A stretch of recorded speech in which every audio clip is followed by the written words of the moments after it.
Olá pessoal, tudo bem? Neste vídeo nós vamos tratar de testes de hipóteses para a média de duas amostras independentes. E depois vou tratar um vídeo para teste de hipóteses para amostras dependentes. Porém, em ambos os casos eu vou considerar a utilização do teste T de Student. Então, portanto, considerando aí os casos onde nós desconhecemos a variância populacional. Não vou tratar dos testes baseados na distribuição Z, dos testes Z para duas amostras, por motivos de tempo e também porque são menos utilizados, tá? Ok? Então vamos começar a pensar aqui nos passos ou nas etapas para realizar testes de hipóteses para média de duas amostras independentes. Então, as hipóteses vão ficar da seguinte forma: se eu estou testando média, eu vou chamar a média da primeira amostra de μ1 e a média da segunda amostra de μ2. Então a hipótese nula geralmente trata da igualdade da média dessas amostras no caso. A hipótese alternativa, o caso mais simples, eu testar a diferença, tranquilo, que é o teste que a gente chama de bilateral,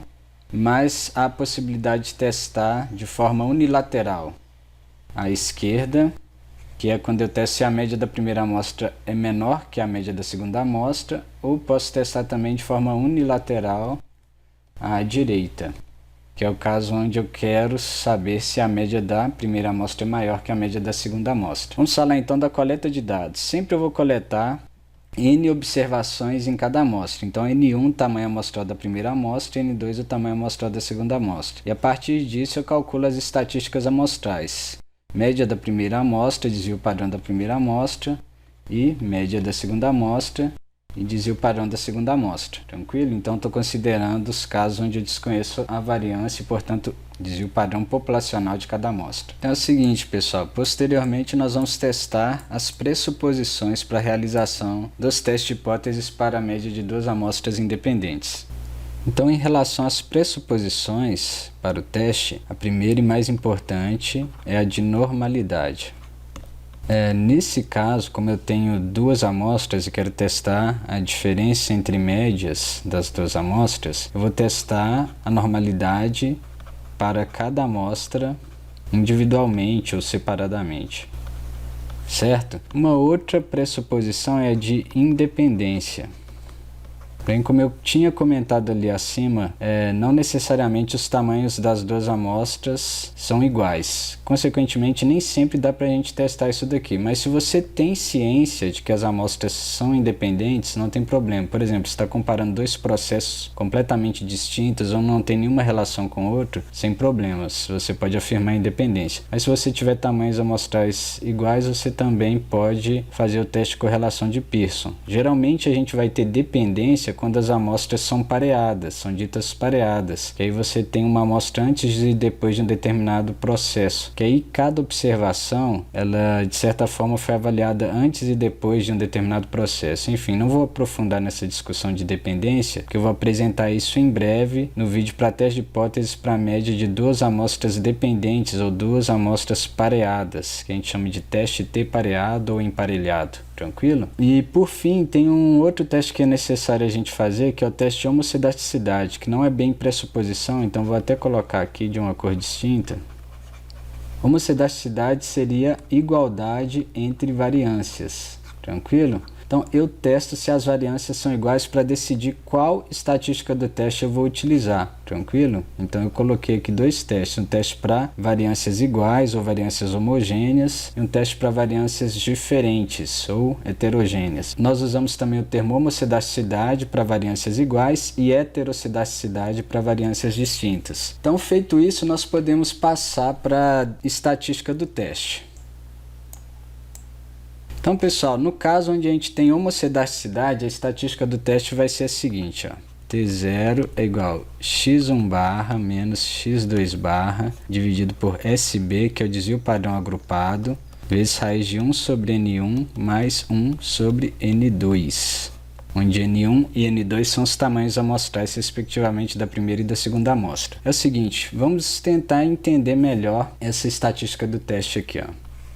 Olha só, vamos tentar entender essa estatística do teste a partir do teste para uma amostra. Teste para a média de uma amostra. Então aqui eu fazia o seguinte, ó, a hipótese nula H0 de que a média é igual a um valor de interesse μ0. No caso do teste para duas amostras, nós estamos testando o seguinte, que a hipótese nula, H0, de que a média da amostra 1 é igual à média da amostra 2, tranquilo? Nesse primeiro caso, a estatística do teste era T0 é igual a x barra menos μ0 dividido por S sobre raiz de N, tranquilo? Aqui nesse caso eu posso tentar fazer uma analogia com o teste para uma amostra da seguinte forma: se eu pegar aqui H0 e fazer μ1 menos μ2 igual a 0, aqui seria o meu μ0 no caso, né? Ou a diferença que eu quero detectar. A gente vai encontrar às vezes o termo delta. Se eu observar aqui a estatística do teste T para a média de uma amostra, eu estou fazendo a média amostral menos o μ0, o valor da hipótese, tranquilo? Então, analogamente, nesse caso aqui, para a média de 2 amostras, quando eu coloco dessa forma, o que nós estamos fazendo na estatística do teste é pegando a diferença entre as médias, x barra 1 menos x barra 2, menos o valor da diferença que eu estou supondo, que é igual a 0. Aqui eu não coloquei justamente porque, na maioria dos casos, a gente vai testar a igualdade, ou seja, que a diferença é nula, mas eu poderia ter um valor aqui. Tranquilo? Então isso aqui de certa forma é um caso específico para quando eu quero testar a igualdade, que implica que a diferença é nula. Mas eu poderia ter um valor diferente de 0 aqui. E aqui embaixo, se no caso para uma amostra eu estou trabalhando aqui o desvio padrão da média, aqui embaixo eu vou trabalhar o desvio padrão da diferença entre médias. Então, desvio padrão é raiz da variância. Vou colocar a variância aqui com o símbolo var, tá? Da diferença entre as médias. Tranquilo? Eu vou considerar só o caso porque a gente tem o μ0 igual a 0, tá? Então, por isso que eu não coloquei isso aqui em cima. E vamos pensar aqui nessa questão da variância da diferença entre médias. Variância da diferença entre as médias da primeira e da segunda amostra. Isso, estatisticamente, pessoal, é igual à soma das variâncias das médias. Variância de x1 barra mais a variância de x2 barra.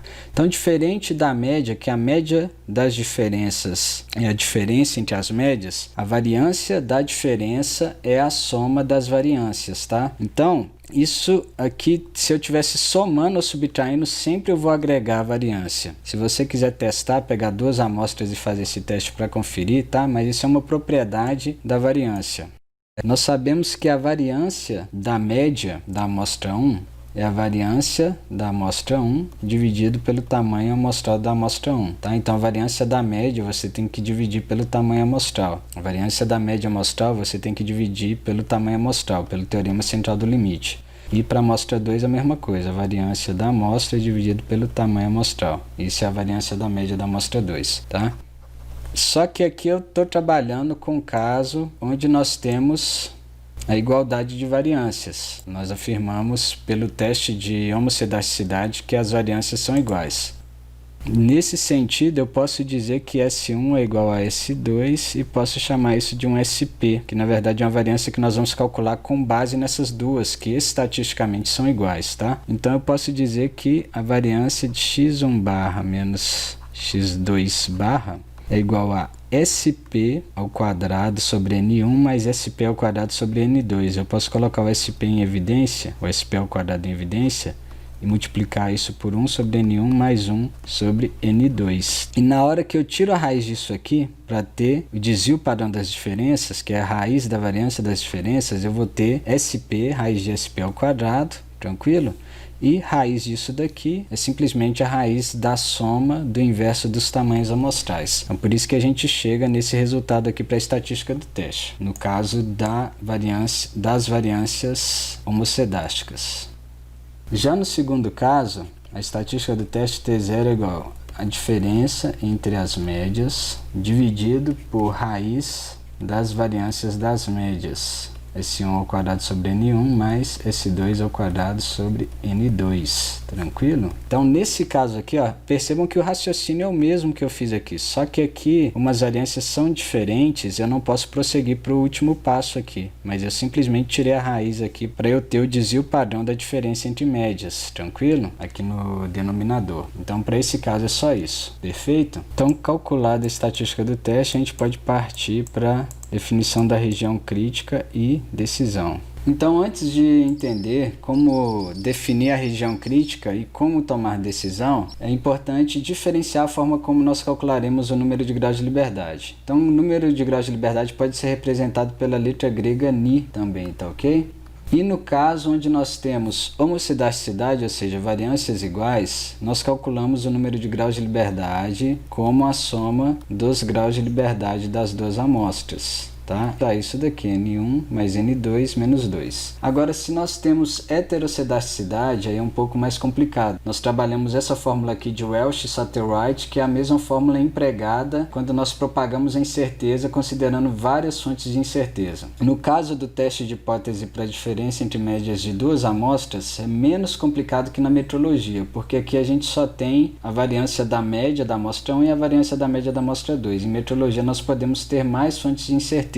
Não é complicado de calcular. Feito isso, vamos pensar aqui na questão da decisão. Nós temos três tipos de hipótese alternativa. Nós temos esse primeiro caso, onde nós desejamos testar se a média da primeira amostra é diferente da média da segunda amostra, então a hipótese bilateral, tranquilo? Esse segundo caso, nós queremos saber se a média da primeira amostra é menor que a da segunda amostra, então é unilateral à esquerda. E o terceiro caso, nós queremos saber se a média da primeira amostra é maior que a média da segunda amostra, ou seja, unilateral à direita. Então, nesse primeiro caso, para rejeitar H0, se a gente pensar na estatística calculada T0, vamos supor que ela deu por aqui, ó, T0. Associado ao T0, nós vamos ter um p-valor que é a área aqui à direita desse valor calculado T0, tranquilo? Mais a área à esquerda do valor calculado menos T0. Então, na verdade, aqui é p-valor sobre 2 e aqui p-valor sobre 2. E aqui é o menos T0. É dizer que T0 é maior que T de alfa sobre 2 com ni graus de liberdade. Pode ser calculado com essa fórmula no caso de homogeneidade de variâncias ou com a fórmula de Welch-Satterwright no caso de heterogeneidade de variâncias. Então, dizer que T0 é maior que T de alfa sobre 2 ou que menos T0 é menor que menos T de alfa sobre 2 equivale a dizer o seguinte, para rejeitar H0, que o módulo de T0 é maior que T de alfa sobre 2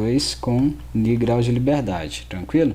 Então, essa comparação aqui equivale a dizer que ou eu tenho menos T0 menor que menos T de alfa sobre 2, ou T0 é maior que T de alfa sobre 2. Isso equivale também a dizer que o p-valor é menor que alfa, tranquilo? Então, se o p-valor é menor que alfa, o módulo de T0 é maior que T de alfa sobre 2, com ni graus de liberdade, eu rejeito a hipótese nula. Nesse caso aqui, da hipótese bilateral. Lembrando que nesse caso eu divido o nível de significância alfa por 2, que eu vou trabalhar com caso bicaudal aqui ou bilateral, tranquilo? Agora, se eu estou no caso unilateral à esquerda, onde eu desejo saber se a média da primeira amostra é menor que a média da segunda amostra, se o meu T0 der por aqui, por exemplo, p-valor é a área ou a probabilidade aqui abaixo de T0, tranquilo? E aqui eu afirmo o seguinte, para rejeitar H0, T0 tem que ser menor que menos T de alfa com ni graus de liberdade. Lógico, se aqui eu estou considerando um menos t, ou seja, um t negativo, esse t0 para ser menor tem que ser um negativo menor, ou seja, com um módulo maior, tranquilo? Isso equivale a dizer que o p-valor é menor que alfa, tranquilo? Então a gente observa que dizer que T0 é menor que menos T de alfa, como T0 está à esquerda de menos T de alfa, com ni graus de liberdade, a área à esquerda de T0 é menor que a área à esquerda de T de alfa, ou seja, p-valor menor que alfa. E associado a T0 eu tenho o p-valor, a probabilidade P, e associado ao valor tabelado, ou T crítico, que é o menos T de alfa nesse caso, eu tenho o nível de significância alfa. Por fim, no caso onde eu tenho a hipótese unilateral à direita, se o meu T0 der por aqui, por exemplo, e o p-valor associado a ele, nesse caso, essa área à direita, dizer que T0 é maior que T de alfa com ni graus de liberdade, que seria o critério para rejeitar H0, comparando T calculado com T crítico, equivale a dizer que o p-valor é menor que alfa. Então, para ambos os casos, pelo critério do valor de probabilidade, que a gente chama de p-valor, dizer que o p-valor é menor que alfa é o critério para eu rejeitar H0. E se eu considero o t0, o t calculado, e comparo ele com o t crítico, aí eu tenho que ver cada um dos casos. Nesse caso, se o módulo de t0 é maior que t de alfa sobre 2 com n graus de liberdade, eu rejeito H0. No caso unilateral à esquerda, se t0 é menor que menos t de alfa, eu rejeito H0. E no caso unilateral à direita, se t0 é maior que t de alfa, eu rejeito H0. Ok? Então por hoje é só. Esse vídeo foi sobre testes de hipóteses para duas amostras independentes. Nós vamos trabalhar em breve implementações, tanto para o caso de variâncias homogêneas e variâncias heterogêneas, e também depois vamos trabalhar o teste T para amostras dependentes, que é o teste T pareado, tá ok? Se você gostou desse vídeo, deixe seu like, se inscreva no nosso canal e ative as notificações. Muito obrigado.